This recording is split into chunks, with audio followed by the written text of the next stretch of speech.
O caso Nicolas. Justiça de São Paulo autoriza e define data para o retorno do menino a Santa Catarina. Operação da Polícia Federal no estado. Alvo da ação é uma mulher que se passava por policial federal nas redes sociais. O Piso Nacional da Enfermagem. Especialistas falam sobre os efeitos da aprovação do Piso Nacional da Enfermagem e os impactos da proposta em Santa Catarina. As consequências da baixa imunização. Cresce o número de casos de gripe e de internações em decorrência da doença em Santa Catarina. Futebol. Avaí e Chapecoense se enfrentam em duelo catarinense pela 6ª rodada da Série B do Campeonato Brasileiro. As principais informações do estado você confere em 30 segundos no Band Cidade. Está no ar o Band Cidade com Rodrigo Cardoso. Olá, uma boa noite para você. O Band Cidade começa com novas informações sobre o caso Nicolas, um menino que desapareceu em Santa Catarina e foi encontrado em São Paulo. Tem novas notícias sobre esse caso, o repórter Ronaldo Penido tem as informações. Ronaldo, a Justiça Paulista tem uma decisão sobre esse caso, é isso? Boa noite. Tem sim, Rodrigo. O Tribunal de Justiça de Santa Catarina informou no final da tarde que houve uma decisão do Juízo da Criança de São Paulo declinando da competência para processo e julgamento do caso do menino. Com isso, foi autorizada a transferência da criança na próxima segunda-feira para um acolhimento em São José, na Grande Florianópolis. O governo do estado, através da Secretaria de Segurança Pública, entrou em contato com a promotora de justiça, Caroline Moreira Suzin, da promotoria que será responsável pelo acolhimento do processo. Inclusive, o governo estadual colocou uma aeronave e uma equipe especializada para o translado da criança. E pela magistrada Ana Cristina Borba Alves, foi providenciado o acolhimento de uma oficiala da infância e da juventude, com formação e habilidade para situações desta natureza, para que a transferência do menino ocorra da melhor forma possível, de modo a preservar o bem-estar da criança. O processo correrá em segredo de justiça e respeitará os trâmites legais respectivos para situações desta natureza. O governador de Santa Catarina, Jorginho Melo, comemorou a decisão. Ronaldo Penido, para o Band Cidade. Obrigado, Ronaldo. A Polícia Federal deflagrou hoje a Operação Inverídica. O alvo foi uma mulher suspeita de falsificar documentos públicos e de se passar por policial federal nas redes sociais. Detalhes agora com o repórter William Tenório. A operação denominada Inverídica foi realizada na manhã desta sexta-feira em endereços localizados em Itapoá, no litoral norte de Santa Catarina, e também em Curitiba, que é a capital paranaense. Tudo isso com a intenção de investigar crimes cometidos por uma pessoa que se passava por policial federal em redes sociais. Ele usava de forma indevida símbolos da Polícia Federal e também realizava falsificação de um certificado de conclusão de um curso que é emitido pela Academia Nacional de Polícia. Durante as primeiras apurações, ficou constatado os acessos à plataforma da Academia Nacional de Polícia sendo praticados através de um acesso aberto ao público em geral. Constatada a suspeita da fraude, a Polícia Federal solicitou ao Judiciário os mandados de busca e apreensão nos endereços do suspeito de participar do esquema fraudulento, o que foi acatado pela Justiça Federal de Joinville. Equipamentos eletrônicos, como computadores e também celulares, foram apreendidos e agora passarão por perícias a fim de apontar se realmente a suspeita se concretiza e aí assim poder representar pela prisão da pessoa que é apontada aí por se passar por um policial federal e realizar esses crimes de fraude. De Joinville, William Tenório para o Band Cidade. E terminou hoje o prazo para os comerciantes do Mercado Público de Florianópolis apresentarem para a Prefeitura as certidões que comprovam a ausência de irregularidade nas operações e a quitação dos débitos. As entregas foram feitas na Secretaria de Turismo de Florianópolis, responsável pela administração do mercado público. Parte dos permissionários dos boxes tem dívidas que chegam a 4,5 milhões de reais em aluguéis atrasados. Dos 110 boxes do mercado público, 31 devem algum valor referentes aos aluguéis. Os demais estão em dias com as obrigações. A inadimplência é investigada pelo Ministério Público por meio de um inquérito civil. A Secretaria Municipal de Turismo vai formalizar uma comissão com outras pastas para fiscalizar o mercado. Essa comissão vai vistoriar os boxes e entregar notificações de processos administrativos para regularização dos débitos, se necessário, ou até rescisão dos contratos de concessão com abertura de nova licitação. Logo mais, depois do Band Cidade, tem o Jornal da Band. Os destaques desta sexta-feira chegam com a Paloma Totti. Olá, Paloma. Sextou, daqui a pouco tem o Jornal da Band. Aqui estão os destaques de hoje. Inflação cai de março para abril e índice acumulado em 12 meses é o menor em mais de 2 anos. Cresce o escândalo da manipulação de jogos. Atlético Paranaense demite 2 jogadores citados no esquema de apostas. Leis, prisões e vigilância. Como os Estados Unidos combatem essas fraudes. Diabéticos sofrem com falta de remédio que muita gente passou a comprar para emagrecer. Isso e muito mais daqui a pouco, 7h20. Até já já. E a seguir no Band Cidade, a saúde é o destaque, com a baixa imunização contra a gripe e o aumento de internações pela doença em Santa Catarina. E veja também, o governo federal publica no Diário Oficial da União o projeto que define as fontes de financiamento para o pagamento do piso nacional da enfermagem. Detalhes após o intervalo. Até já. Estamos de volta com o Band Cidade. Foi publicado no Diário Oficial da União o projeto que garante os recursos necessários para a aplicação do piso nacional da enfermagem. Mas a polêmica continua.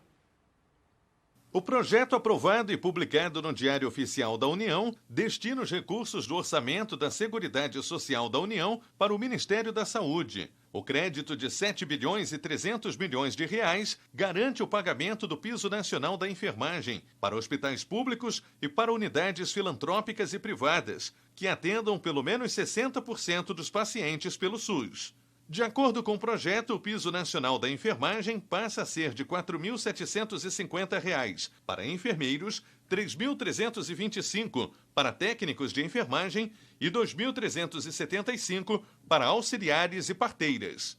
O piso nacional da enfermagem foi aprovado pelo Congresso e sancionado pelo ex-presidente Jair Bolsonaro em abril de 2022.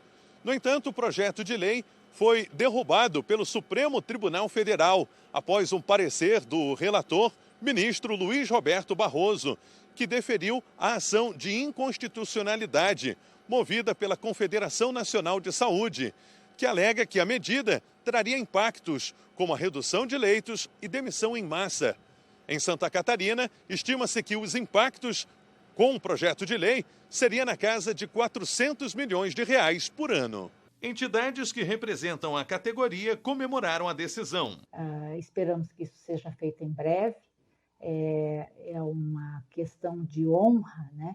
Porque décadas, várias gerações já se passaram, estiveram à frente dessas entidades na busca desses direitos, mas só agora conseguimos conquistá-los. A Federação dos Hospitais do Estado, no entanto, afirma que os recursos não vão ser suficientes, porque contemplam apenas estados e municípios. Temos uma grande preocupação, que são recursos pequenos, que não darão suporte para o ano que vem, e são recursos que foram extraídos das sobras do orçamento do governo passado, e nós estamos muito preocupados, porque a aplicação disso ainda não é suficiente para que se consiga justificar perante o STF a suspensão da medida da ação direta de inconstitucionalidade. Para a Federação dos Hospitais, uma das alternativas seria a desoneração por parte do governo, para viabilizar os custos adicionais com pagamento de pessoal. Nós estamos vendo com grande risco uma reação em cadeia do aumento no custo da saúde e na dificuldade de oferta de serviço para a população brasileira e catarinense, naturalmente. Olha, o assunto agora é a gripe. O percentual de pessoas dos grupos prioritários imunizadas aqui no estado ainda está muito distante da meta. O resultado não poderia ser outro: aumento nos casos da doença e nas internações. A cobertura vacinal da campanha está abaixo da meta. Apenas 37% da população com mais de 60 anos está imunizada. Entre o público infantil, esse número é ainda menor. Apenas 19% se vacinou. E a preocupação com os casos cresce, levando em conta que o inverno ainda está por vir. Vou tomar para evitar, porque com esse arzinho aí já está dando para dar gripe mesmo, entende? Com certeza eu vou tomar, ainda mais quem tem rinite também acaba confundindo todos os sintomas. Então é melhor prevenir do que depois ficar sofrendo, né?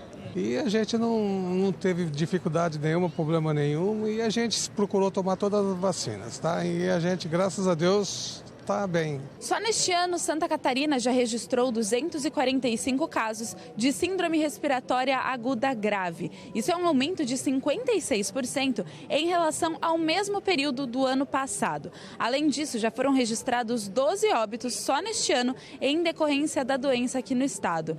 Esses números têm acendido um alerta para as autoridades. Quando a gente olha ainda para os casos de SRAG, de influenza, a gente vê que quase 50% dos casos estão concentrados em crianças abaixo dos 9 anos de idade e idosos acima de 60 anos. Da mesma forma, esse perfil se repete nos óbitos, principalmente com pessoas acima dos 60 anos de idade, embora também vimos 3 óbitos acontecendo em crianças menores de 1 ano de idade. A campanha de imunização segue até o dia 31 de maio. A meta é que até lá, 90% do público-alvo da campanha seja vacinado. Então agora é Covid, é dengue, é tudo, então melhor é se prevenir, né?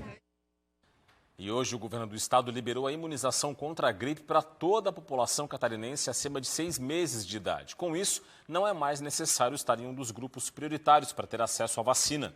Basta comparecer à unidade de saúde para tomar o imunizante, que é oferecido de forma gratuita.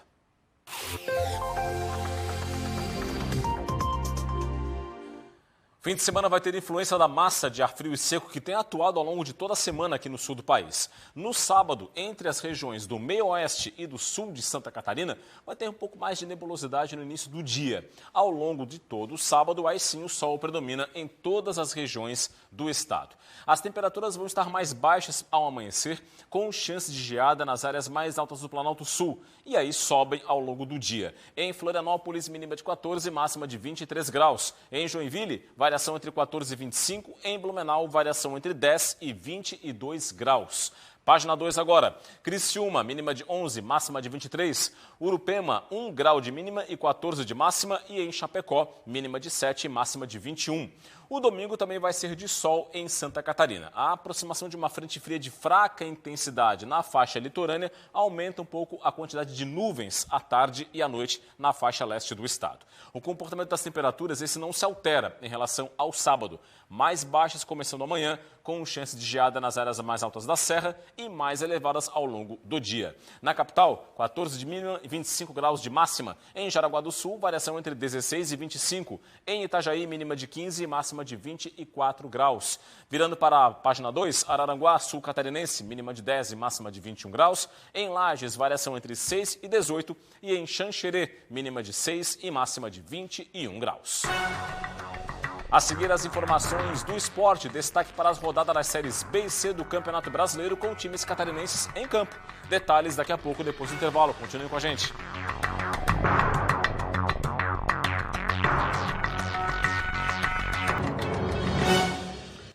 Estamos de volta. Santa Catarina possui o segundo menor percentual de inadimplentes do Brasil, segundo a Serasa. O estudo da Serasa relativo ao primeiro trimestre do ano indicou que 2.120.000 catarinenses possuem contas em atraso, o que equivale a 36,7% da população adulta do estado. O percentual aumentou em relação aos 35,8% registrados em dezembro de 2022. Mesmo assim, é o segundo menor do país. Segundo a Serasa, a combinação de agronegócio de aves e carnes, renda média alta e desemprego abaixo da média nacional ajuda a explicar o crescimento menor da inadimplência em Santa Catarina. Em março, a dívida média dos catarinenses foi de R$ 6.612, acima dos R$ 6.290 de dezembro do ano passado. O valor é o segundo maior do país, atrás apenas do Distrito Federal.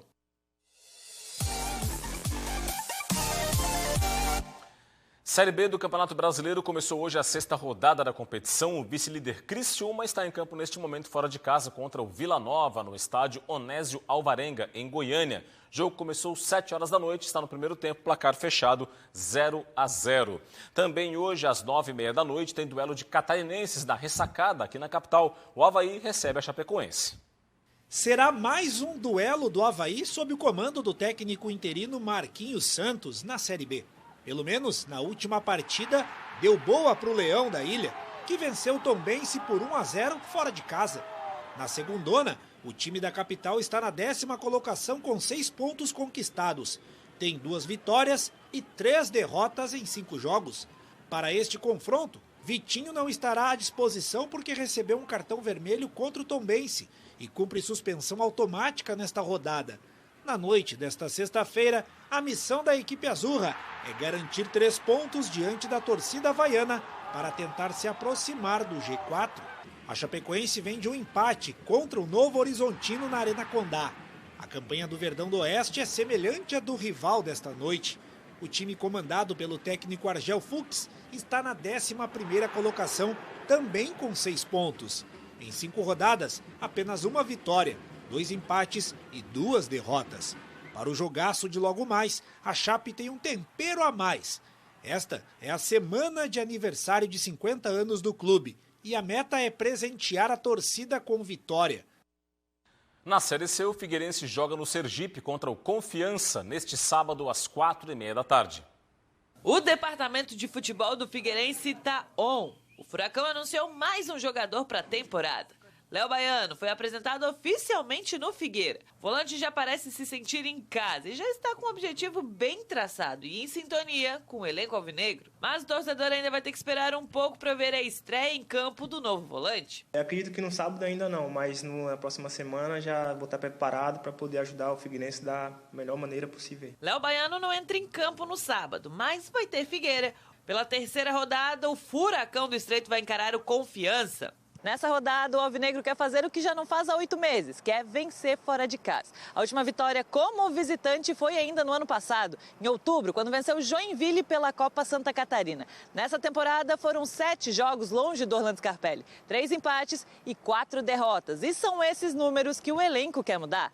Mas não será tarefa fácil. O adversário, Confiança, time comandado por Vinícius Eutrópio, vem embalado, vem de 2 vitórias. As 2 equipes invictas brigando na ponta da tabela. A partida de sábado promete. Confiança e Figueirense entram em campo no sábado às 4h30 da tarde no estádio Batistão, em Sergipe. Será que o Figueira quebra o jejum de vitórias longe do Orlando Scarpelli e volta com os 3 pontos na bagagem? Também na Série C, o Brusque recebe o Volta Redonda no estádio Augusto Bauer em busca da 2ª vitória. O Brusque teve uma semana de preparação e correção de erros para encarar o Volta Redonda no Augusto Bauer. Na Série C, o time do Vale tem 2 jogos e 3 pontos. Venceu a primeira e perdeu a 2ª rodada por 1-0 contra o Pouso Alegre fora de casa.